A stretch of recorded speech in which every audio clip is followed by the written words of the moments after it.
Hi everyone, welcome to the third session of the MAST Subber webinar.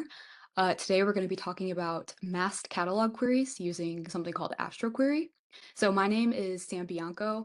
I'm a software engineer here at MAST, and I work primarily on two projects, and one of them we are going to be talking about extensively today. So it's something called Astroquery, and we've actually used Astroquery in the last two webinars, so if you attended those, you will be familiar with it. But Astroquery is a Python package that allows you to access astronomical web forms and databases. So there are a lot of modules in the Astroquery package, stuff for ESA, IPAC, all different kinds of organizations, and we have one for MAST as well, the Mikulski Archive for Space Telescopes. So the astroquery.mast module is what we are going to be using today to query our catalogs. So what are astronomical catalogs? You could describe them as a structured collection of information about astronomical objects or measurements and their associated properties. So you can kind of think of them as a table where you have rows and columns, and each row represents a certain object or certain observation, that type of thing. A lot of times in astronomy, you'll see source catalogs, which are sources of light, so like a catalog of stars or a catalog of galaxies, but you can have catalogs of other things as well. And we do in MAST, we have a variety of them. So catalogs are naturally represented as a table in a database with rows and columns, and something called TAP, which is called Table Access Protocol, is what the full name for TAP. But we have something called the MAST TAP service that allows us to query these tables using a special language called ADQL, or Astronomical Data Query Language. So ADQL is very similar to SQL, if anybody's familiar with that. It's also sometimes referred to as SQL. It's a very popular database query language. But ADQL is very similar to that as far as syntax goes. But ADQL queries, like any language, ADQL is a little bit hard to learn and can have a little bit of a learning curve. So Astroquery makes it a lot easier to do these queries in a Pythonic way, one might say. Okay, so in this tutorial, we will be learning how to discover collections and catalogs available through the MAST TAP service. We'll understand how to inspect catalog metadata, and we're going to learn how to construct queries using column-based criteria and spatial parameters. So we're going to get through all of that today. So here, before we start, this is very important if you are running through this notebook tutorial with me. These features are actually in beta. So they've been developed and extensively tested. But the Astroquery maintainers are very busy people and they're working on very important things. So it sometimes takes a while for the features to be reviewed and merged into the origin Astroquery repository and to get into a stable Astroquery release. So to access these features, we're going to have to install Astroquery from a branch on my Git fork of the repository. So here we can run this cell. This is a magic command that's just basically installing the branch from my Astroquery fork. It's called MAST beta release. And yeah, I think I have already installed this, so it will say requirement already satisfied. But for anybody else running it, it will look like it's uninstalling the old version of Astroquery and then reinstalling this version. So this is important. After you install it, you should restart your kernel by pressing this little refresh button up at the top here, saying restart, because it will need to probably load back in the Astroquery package. And you can make sure that you have the right version of it by running this version cell. Oh wait, I think I have the wrong kernel. Yes, I do. Sorry about that. You're going to want to make sure that your kernel is selected to be type 2026.1. Select that. Run this cell again. And you'll see that the version that comes up is this long string, but it starts with 2026.3 and ends with B, like the animal, the bug, BEE. So is everybody caught up to this point? Are there any questions about getting that version installed? Okay, cool. Hearing nothing, I will move on. So we have a few packages that we use in this notebook. The one I'm going to mention is the astroquery.mast.catalogs class. We're going to be using that to do a lot of the work in this notebook. Also, AstroPy and regions, some other ones, you'll see them at use later. So collections and catalogs. We need to understand how catalogs are organized in our MAST architecture. They are organized into something called collections, where each collection represents a set of related catalogs with a shared scientific context. So like Hubble source catalogs, Gaia data releases, etc. And within a collection, one or more catalogs may be available. The catalogs class stores a collection and a catalog as attributes, and if no collection or catalog is specified, then these attributes will be used in the query. So the default value for the collection attribute is HSC, which is referring to the Hubble Source Catalog version 3. And the default value for catalog is a mouthful, dbo.summag_aperture_cat_view. And what this is basically is a summary source catalog for the data describing sources in Hubble images. So here you can see this is kind of an illustration of what it might look like. So these little circles are around sources in a Hubble image. So in the catalog, each of these sources would have its own row in the table. You could think of it like that. So here we'll run this one to see our, sorry, I forgot to run the import cell, but that is also important. We could run this one. We see that our default collection is HSC, and our default catalog is that SUMMAG_aperture_cat_view. So these default attributes that we use in the queries can be set either when you're instantiating the catalogs object, you can pass it as a parameter, or you can set it anytime after instantiation by saying catalogs.collection equals something. So here we're going to see that. We're going to set the value of collection to Ulysses, which refers to the Hubble Ultraviolet Legacy Library of Young Stars as Essential Standards, also a mouthful. And the default catalog for this is called Science Metadata, and it contains metadata about the exposures taken as part of the Ulysses program. So here we can run this. The updated collection is Ulysses, and the updated catalog is dbo.science_metadata. I'll note here that when you change the collection, the catalog is updated automatically to match the collection, the default value. You could also create multiple instances of a catalog objects with different defaults.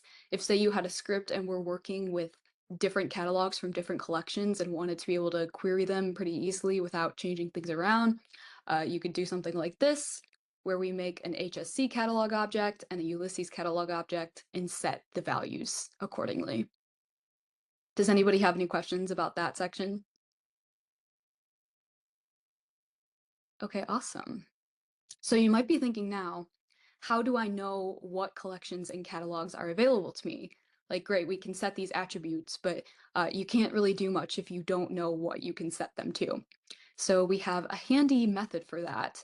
This is the getCollections method. So what the getCollections method returns is an AstroPy table containing the names of all the available collections that we have in the MAST TAP service. So if we run this, we get this large table. There are 18 different collections to choose from. So think of all the querying that we can do with these. So yeah, now that we see what collections are available, we can discover the catalogs within those collections. So remember, the catalogs in the collection are unified by a shared type of context or a mission. So we can do this with the getCatalogs method. So this also returns an AstroPy table, but with catalog names and descriptions for whatever collection is currently specified.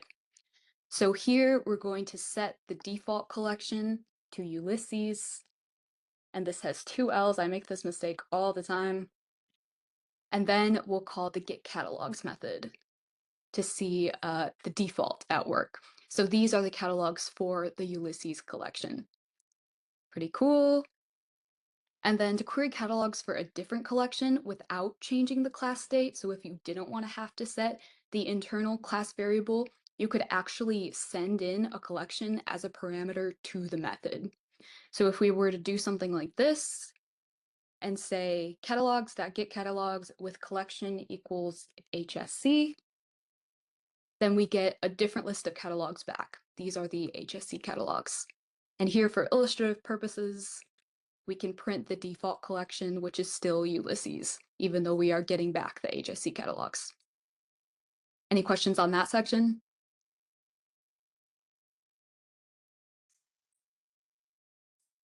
Okay, cool. Now we have to inspect our catalog metadata.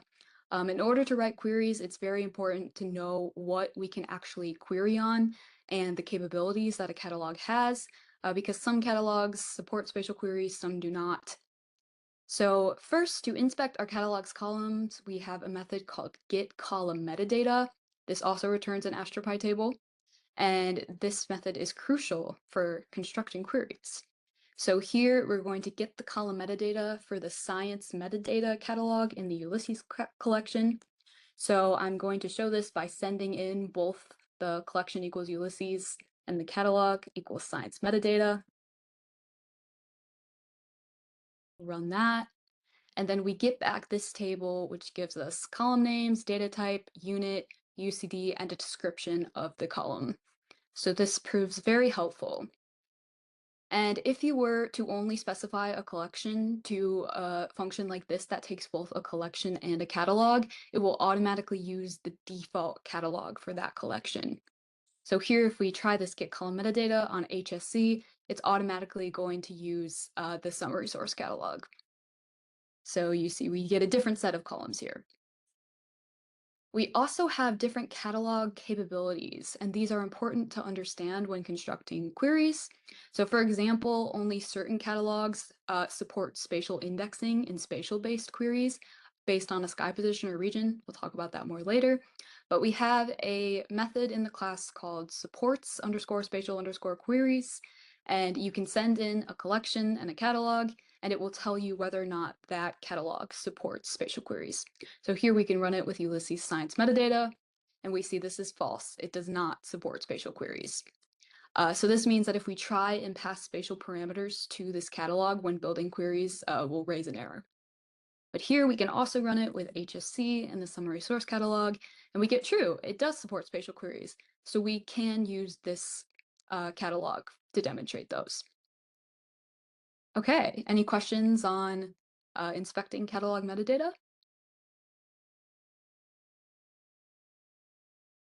Okay, sweet.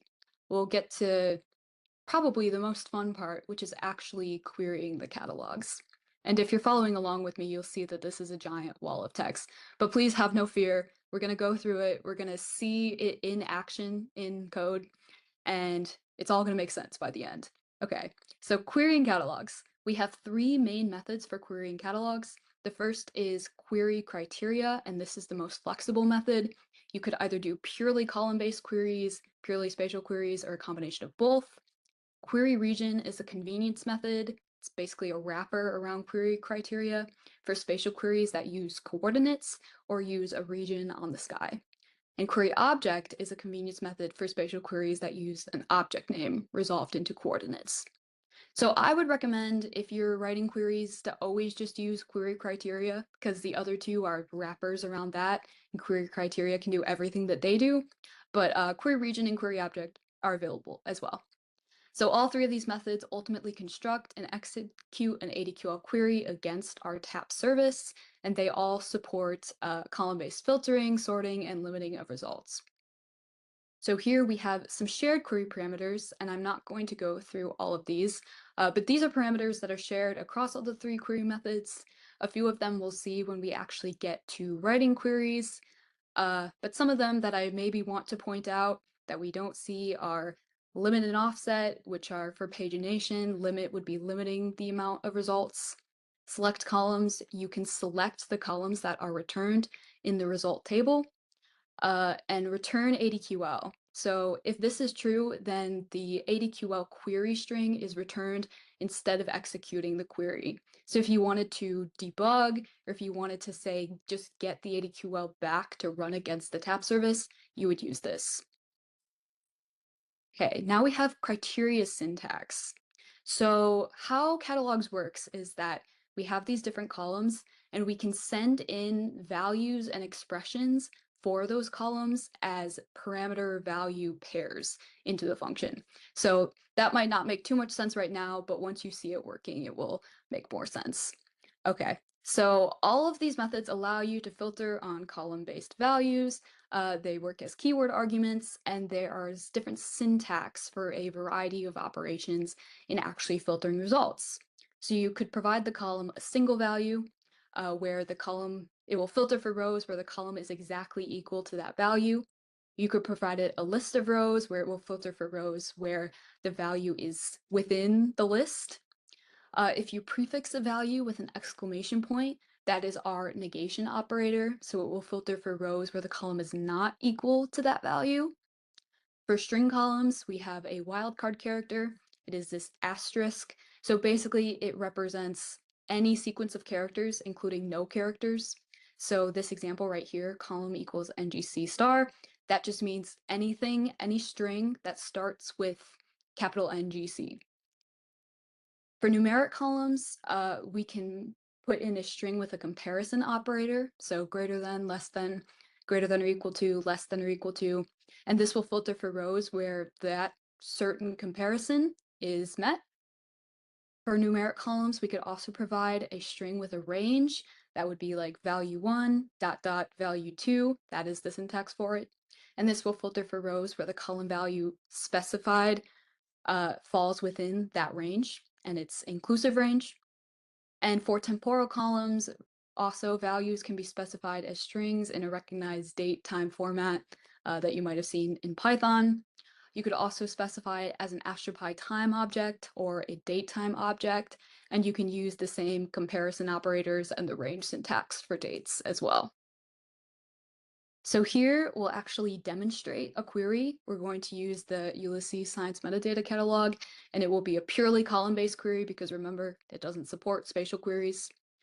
So we're going to filter for targets that start with NGC. And here I'll note NGC stands for New General Catalog. So we're filtering for targets that are within the New General Catalog. Targets that belong to a spectral class O or B. Targets that are not known binary stars. Targets that are not classified as a galaxy or a late O dwarf. Targets with Gaia parallax less than -0.01 or greater than or equal to 0. And targets with an effective temperature between 30,000 and 50,000 Kelvin. And we're also going to select a subset of columns to return.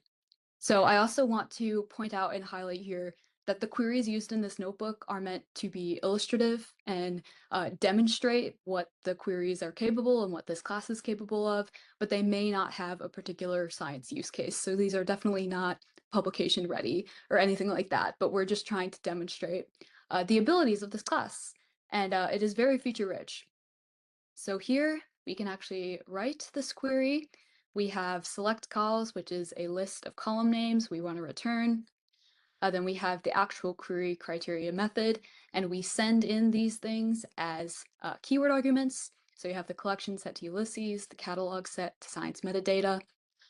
Target name Ulysses. So this is how we're going to query for targets, starting with NGC. And we can do this by saying NGC, we actually saw this in the example earlier, but NGC asterisk, and that our wildcard character will stand for anything after the NGC, but it has to start with that. Our spectral class, we query for targets with spectral class O or B. So here, this one's pretty easy. We just say O or B and put those two strings in a list, so it will filter for either one of those.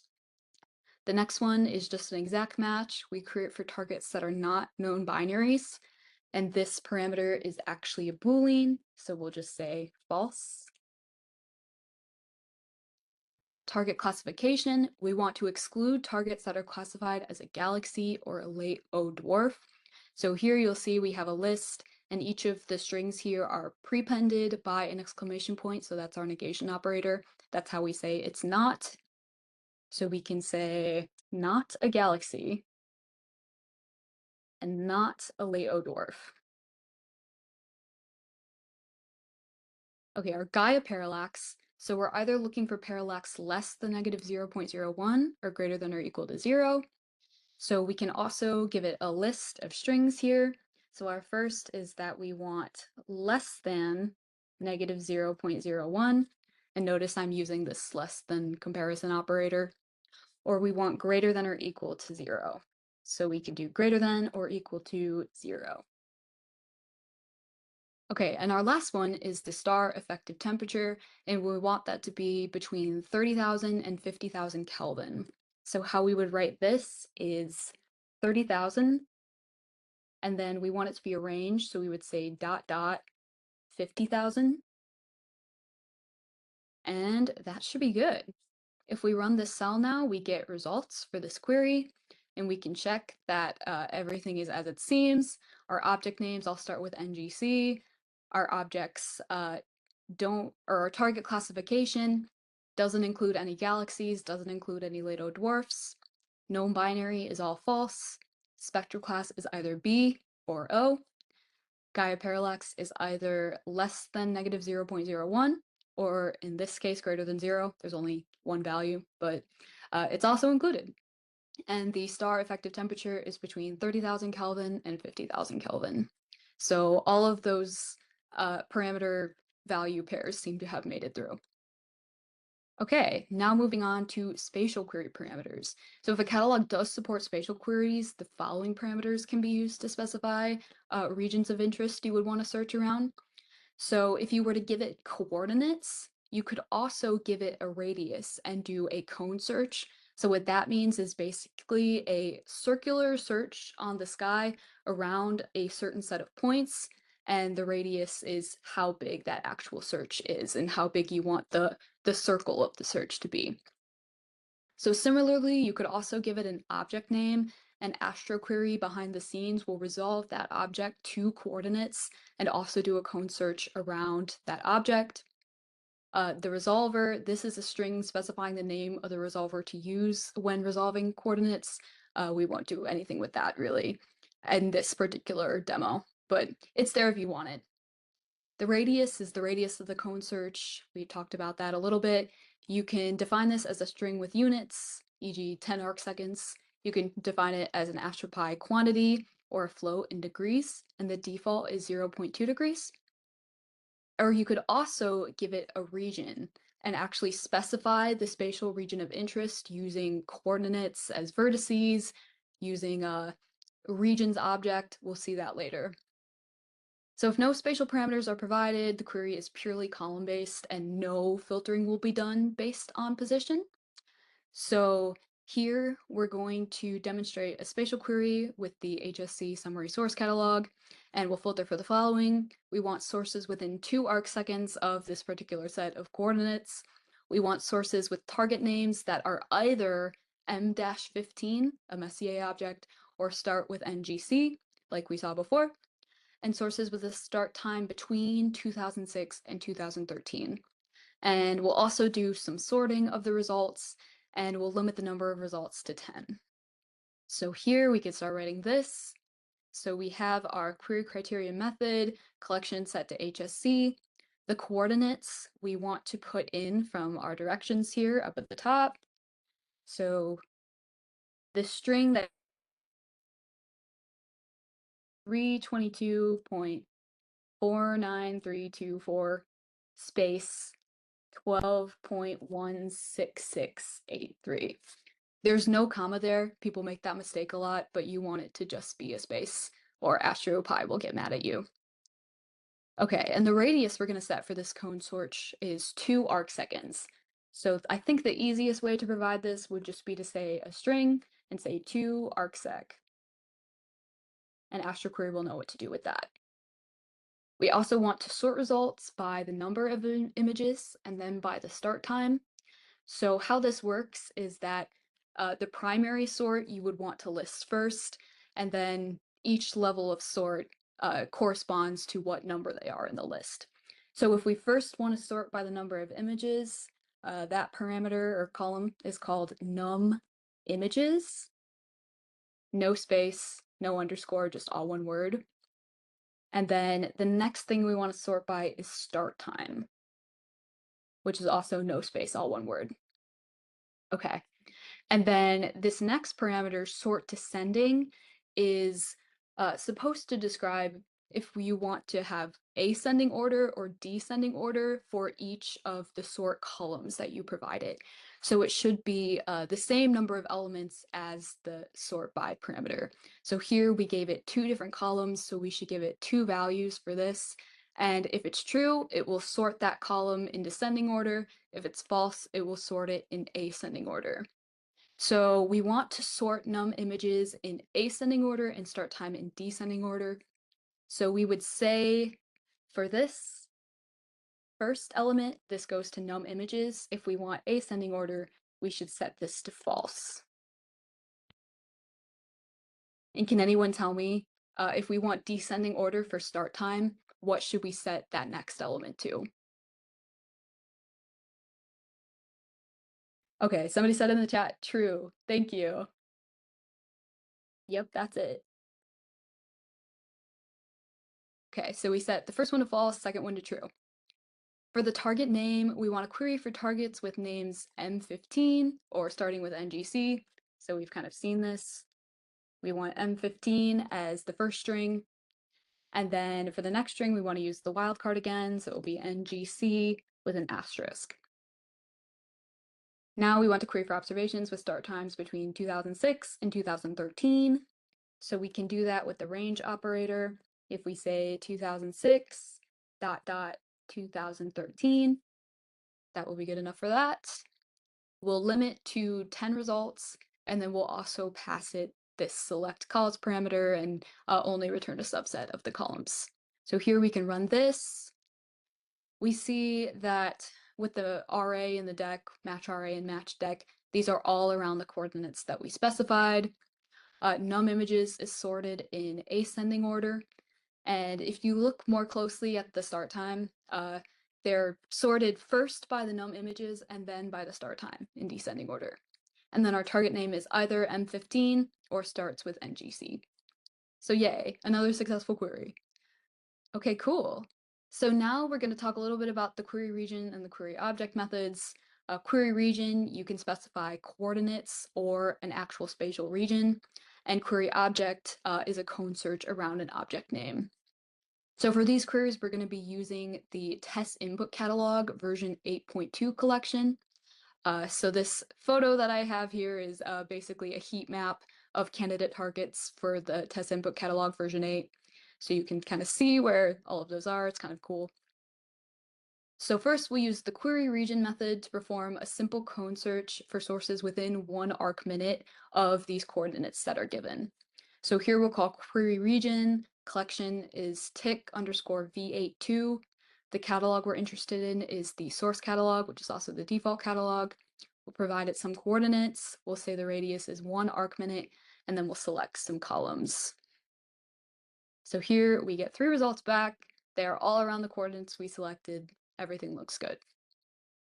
So for the next query, we're going to use the query object method to search for sources within 0.1 degrees of the object M11, which is a star cluster that's also known as the wild duck cluster, which is pretty cool. We're also going to filter for sources that are stars, sort results by effective temperature, and limit the number of results to 10. So here we set the collection to tick V82. The object name that we want is M11, the wild duck cluster. The radius that we want is 0.1 degrees. So we can either say 0.1 degrees as a string, but the default value for the unit is in degrees, so you could also just give it a float, which might be easier. We set the object type equal to star. We sort by the effective temperature, select columns, limit to 10. We run this, and you'll see they're all around the same location, all stars, and sorted by effective temperature in ascending order. Okay, now we're going to talk about specifying spatial regions. But before we do that, are there any questions about what I've talked about so far with writing queries? Okay, awesome. Okay, I'll move on to specifying spatial regions. So for catalogs that support spatial queries, there are lots of ways to specify a spatial region of interest. You could give it coordinates, you could give it an object name, and you could also give it the region parameter. So here you could put in a regions object from the regions package, or you could give it a space-time coordinate string. So here we'll demonstrate a cone search using the region parameter. So we're going to be using the SkyMapper DR4 collection, which contains catalogs from the SkyMapper Southern Survey Data Release 4, and we're going to be querying the master catalog of sources. And here's a heat map of the number of images taken in the I-band for SkyMapper Data Release 4, just so you can kind of see where in the sky the survey actually looked. So our cone search is going to be centered on the coordinate 18.86, -6.95, and we're going to use a radius of 0.01 degrees. So here we define basically all of the things that you could use as a sky region. So you could use a circle sky region object, give it a center and a radius, or you could use a STC string. So the format here is circle, all caps, the frame, which is going to be ICRS, and then we want the RA, which is 18.86. The declination is -6.95. And our radius is going to be 0.01. So here we can run that. We pass in the circle sky region into the region parameter, or you could use circle STC string. They'll have the same results. And we'll see that all of these are, in fact, around those coordinates. So here we can also do a polygon search in addition with the regions parameter. And this is exciting because this is something that the catalogs class previously couldn't do. You could only do cone searches with the catalogs class, but here you could actually send in a square, you could send in a pentagon, whatever polygon type you want. So you can send in for this an iterable of RA-dec tuples representing the vertices of the polygon. You could send in a regions polygon sky region object, or a space-time coordinate string, again with the vertices of the polygon. So keep in mind that you have to have at least 3 vertices to define a valid polygon, a triangle, and the vertices should be ordered in either counterclockwise or clockwise direction. So that will be how Astroquery knows to connect them, and the polygon will be automatically closed by connecting the last vertex back to the first vertex. So here we're going to use SkyMapper again. You'll see all the different ways you can define a polygon region. So either a list of tuples that represent the vertices.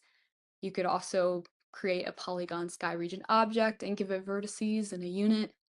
Or you could also have a polygon STC string, which I've written out already, but it's polygon and then the frame ICRS and then RA-dec, etc., and so forth. So here I'll run this really quick. We send in the polygon sky region, and this is actually around the same coordinates as the cone search and uses the same radius, but because it's a square rather than a circle, it actually contains more results, which is kind of interesting. So this one was 5 results, this is 8 results. So 3 of these were in the corners of the square where the circle wouldn't have intersected. Okay, cool. Any questions on that, on specifying a region? Okay, cool. Hearing nothing. We can move on to the last section, which is counting results. So each query method in the Astroquery class supports a parameter called count only, and if you set that equal to true, it will only return the number of matching rows rather than the actual result table. So this is really useful for estimating how big a table is and the result size before downloading the full table. So we're going to demonstrate this using the COM collection, and this stands for the Common Archive Observation Model here at MAST, and we're going to use the OBS pointing catalog. So this is metadata over 500 million observations that we have here at MAST from a variety of different missions, I think over 21. And we're going to count the number of observations we have within 0.2 degrees of WASP 12b, which is a famous exoplanet.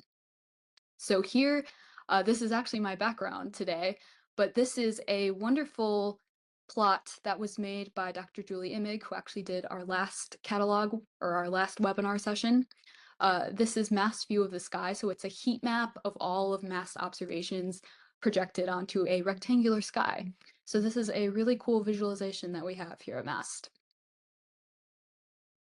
Okay, I'm going to start running this before I start talking about it because it may take several seconds. So obs pointing is a really, really large catalog.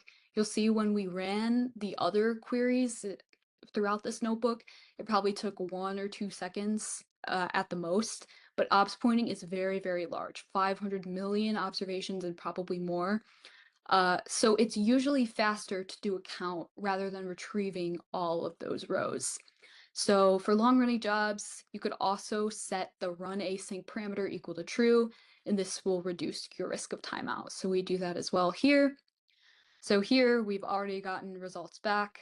It took longer than it does for the other ones, but yeah, it would probably take longer if you were to actually return the full result table. So yeah, 6,943 results. That is a lot of observations just around this one little exoplanet. So pretty cool. Okay. Are there any questions about any of the content in this notebook? I also quickly realized that I didn't give a lot of context for actually this class and why we're changing things. So the previous version of catalogs used our MAST portal and something that we call catalogs.mast. And our MAST portal is over 20 years old at this point. So it's not I don't know, like there is room for improvement there. Like technology has changed and improved a lot over these past years. So our TAP service is meant to be part of MAST modernization effort. And this changing of the catalogs class in Astroquery to use the TAP service over the portal is meant to make things faster, more efficient, just much better overall. So that is our context for why this catalogs class is changing. But yeah, this is a tutorial on how to use it and the workflow for catalogs. So down below here, I have some exercises. And if you are to solve them, there are some secret clues and a secret message. So we have 20 minutes. I think that should be enough time. We can have maybe 10, 15 minutes to work on this, come back, have questions, maybe go over the exercises if there is time. And yeah, try and figure out the secret message.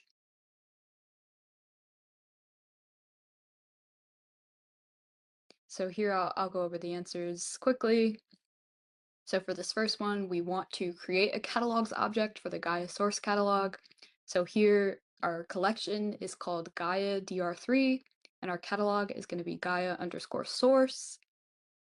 The next step was to get the column metadata for the Gaia catalog. So we want this get underscore column underscore metadata, that function, and it returns our column metadata. And then the third step was to check if the catalog supports spatial queries. So you would do this using the supports spatial queries method, and we find out that that is true. The Gaia catalog does support spatial queries. Cool. So using this new object, then we have to write a query to find sources that meet this criteria. So how would we do this? For the proper motion, we want something that is between 1 and 10. So we do that with our range syntax, or something that is greater than or equal to 15. So we do that with our comparison syntax. For the designation, this one was a little tricky. So we want either two things. We want it to contain 820. So how we would do this is use two wildcard characters. So one in front of 820, one behind 820, and this is saying 820 can be anywhere in the string. And we also want it to not start with the characters 363. So here we actually use a fun combination of some of our operators. So we say the negation operator, our exclamation point, to say not, and then 363 asterisk for our wildcard character, and that is basically saying not any string that starts with 363. We want it to be in the Andromeda survey, so we set this parameter equal to true. We want to query for sources with a high probability of being a star, so we'll set this to be greater than 0.99. Limit to 100 results. We're going to sort by the solution ID and sort in descending order, and then select some columns.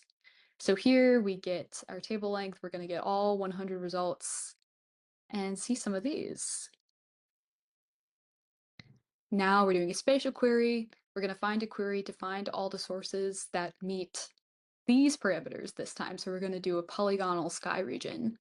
So here, the polygon is defined by these vertices that I've listed in the comment. So you could supply this in a few different ways. You could either do a list of tuples with each representing a vertice. You could send it a polygon sky region object, or you could send it the STC string that we talked about earlier. So any way is fine, but as long as you're getting the vertices accurate, that's all that really matters. We also want something that has a high probability of being a galaxy, so we're going to say greater than 0.99. We want something that has a proper motion that is not between 2.5 and 4.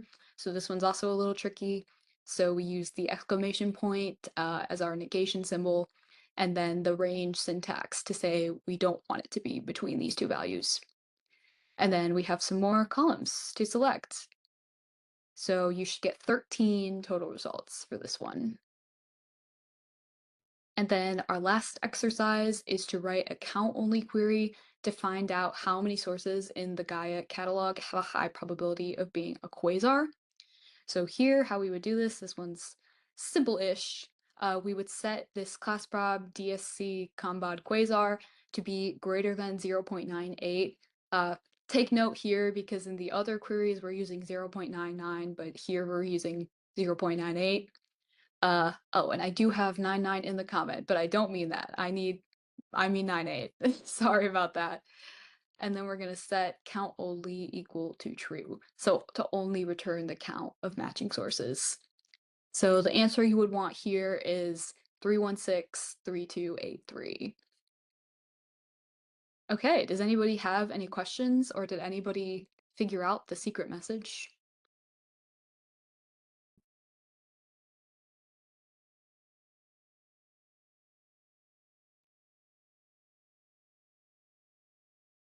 Okay, hearing nothing, I will go over the secret message in the 2 minutes we have left.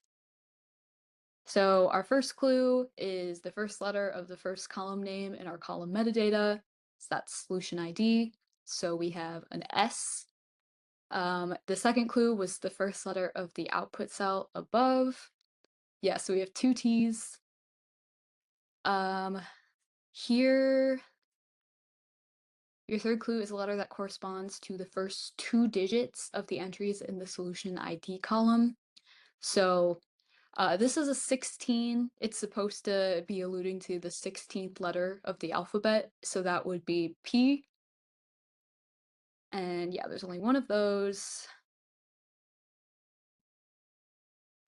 And then the fourth clue is the letter that corresponds to the number of results returned by the above query. So this is 13, and the 13th letter of the alphabet is M. So now we have S, 2 T's, a P, and an M. And then our last clue is the letter that corresponds to the second digit in the count returned. So that would be 1, so the letter would be A. And A also is in there twice.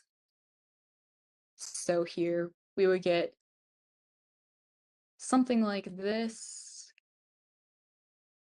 What was the first one? STT MP. If anybody wants to try unscrambling that. But yeah, the clue is that it's what we've been doing for this whole tutorial, basically. And it's 2 words, another clue.